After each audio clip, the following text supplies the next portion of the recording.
Hola, mi nombre es Oliver y en esta oportunidad vamos a explicar el fenómeno económico de la inflación en Perú en los años de 1980 a 1990. Ante todo, señor docente, pido disculpas por los ruidos exteriores que se generan. Vamos a comenzar con el tema. Bueno, tenemos acá lo que es el resumen de contenidos, son los puntos que nosotros vamos a tocar, ¿no? Tenemos los objetivos, que es comprender los conceptos económicos desarrollados en clase, claro está, explicar las crisis económicas de nuestro país, lograr comprender el fenómeno económico de la inflación y el cómo se puede llegar a solucionar y aplicar obviamente todo lo aprendido en este primer ciclo en el curso de Economía General.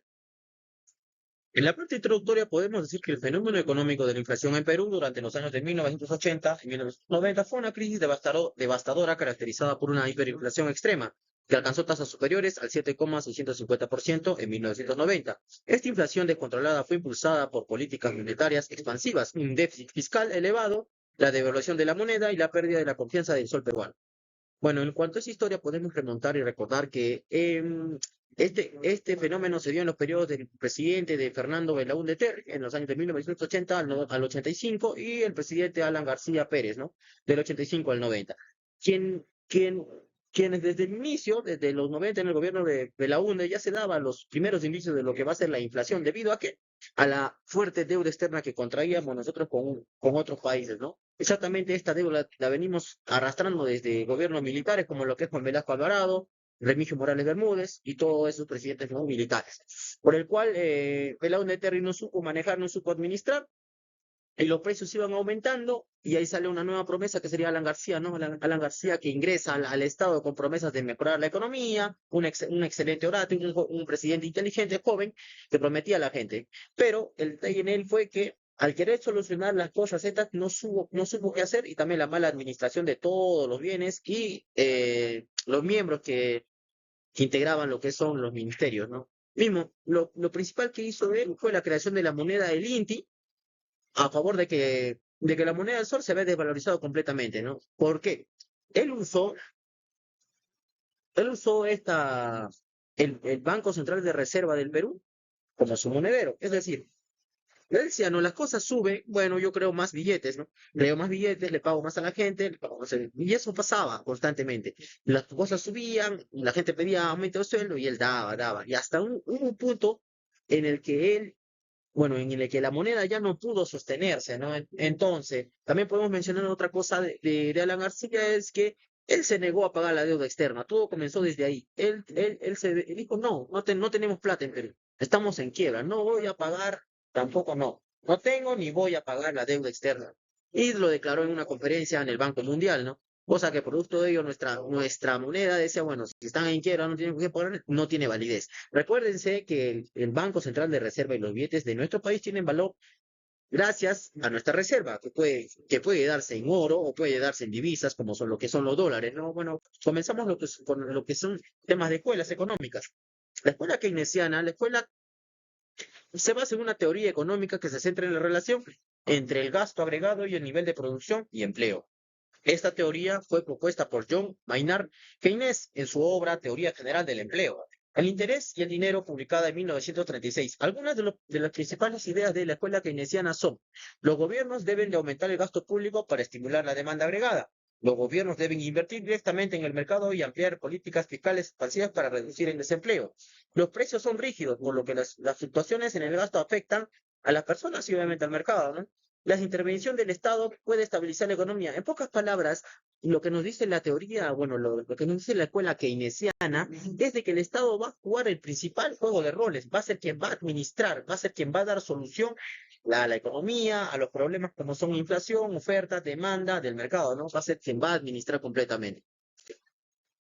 Bueno, la escuela monetarista. La escuela monetarista es una tendencia del pensamiento económico que estudia la relación entre la oferta monetaria y otras variables económicas, como la inflación, el empleo, etcétera. Un caso que se da obviamente acá, ¿no? Algunas de las ideas de esta escuela monetarista son: la cantidad de dinero en circulación es un factor determinable en la inflación y la fluctuación económica. La inflación es un fenómeno principalmente monetario, pero también puede estar relacionado con la baja productividad. El Banco Central y la política económica deben de buscar un equilibrio entre dinero y el PIB para evitar la inflación y la deflación. El Estado debe reducir su participación en la actividad económica, evitar generar más gastos, ¿no? El mercado debe ser libre, sin monopolios ni oligopolios. En esta teoría, bueno, en esta escuela hablamos de la libre oferta, de la oferta y la demanda, ¿no?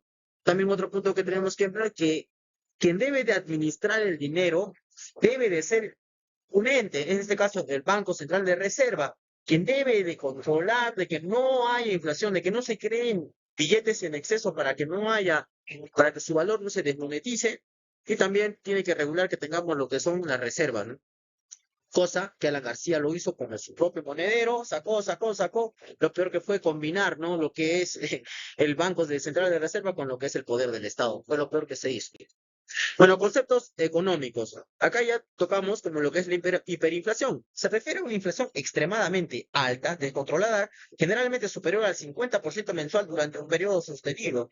En los años 80 y 90, Perú vivió episodios de hiperinflación, especialmente entre los 1988 y entre los 90, ¿no? Cuando la tasa de inflación alcanzó al 7,650% en 1990. Estamos hablando de que es demasiado caro.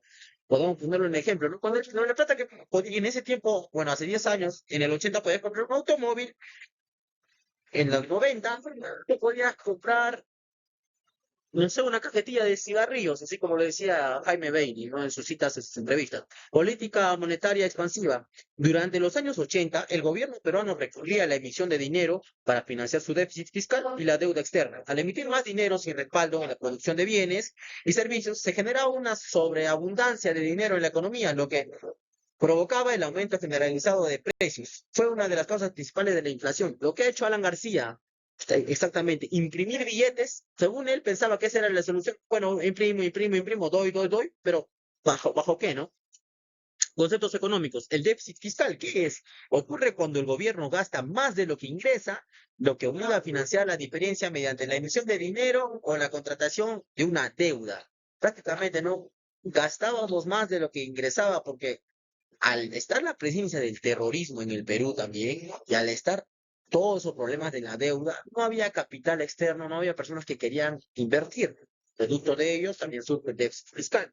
Devaluación de la moneda. Durante los años 80 y 90, el sol peruano sufrió una continua devaluación frente al dólar estadounidense, debido a la inestabilidad económica y las políticas monetarias erráticas. A medida de que la moneda perdía valor, los precios de los productos subían, lo que contribuye a la inflación. Los precios suben, la moneda se crea, pero no cuesta nada, y esto de acá ya no puede comprar esto de acá, ¿no? Además, la devaluación generó un circuito vicioso que los consumidores empezaban a, lo que son de esto, comprar productos, ¿no? Por ejemplo, les pagaban dinero, yo qué sé, les pagaban una cierta cantidad de dinero y ellos compraban, apenas les pagaban, porque decían, ¿no? Después va a subir las cosas y este dinero no vale nada, y eso también generaba lo que es demanda y oferta, lo que generaba el aumento de precios también. Bueno, lo que es conceptos económicos, oferta y demanda, los choques de la demanda ocurren cuando hay un aumento repentino de la demanda y bienes y servicios, lo que genera presiones sobre los precios, ¿no? La demanda de servicios, lo que ya lo he mencionado, liberalización y privatización. La liberalización se refiere a la apertura de la economía a mercados internacionales, mientras que la privatización es el proceso de vender a empresas estatales o actores privados. Relación con la inflación en Perú. En los años 80, en los años 90 y 80, durante el gobierno de Alberto Fujimori, se adoptaron políticas de liberalización económica y privatización de las empresas públicas, ¿no? Para poder frenar lo que es la crisis económica de la inflación. Lo que es perspectiva macroeconómica. Es importante considerar los distintos factores que influyen en la economía a nivel agregador en términos de oferta, demanda política, fiscal y monetaria, así como los factores externos que afectaron al país. Factores internos. Déficit fiscal crónico, exceso de emisión monetaria, devaluación de la moneda, factores externos, aumento de los precios internacionales de los productos básicos, condiciones económicas globales desfavorables. Lo que vamos a ver en esto, prácticamente vamos a ver las principales causas de lo que va a ser, ¿no? La política monetaria en Perú fue ampliamente, en lo que es, ¿no? Perspectiva macroeconómica. La política monetaria en Perú fue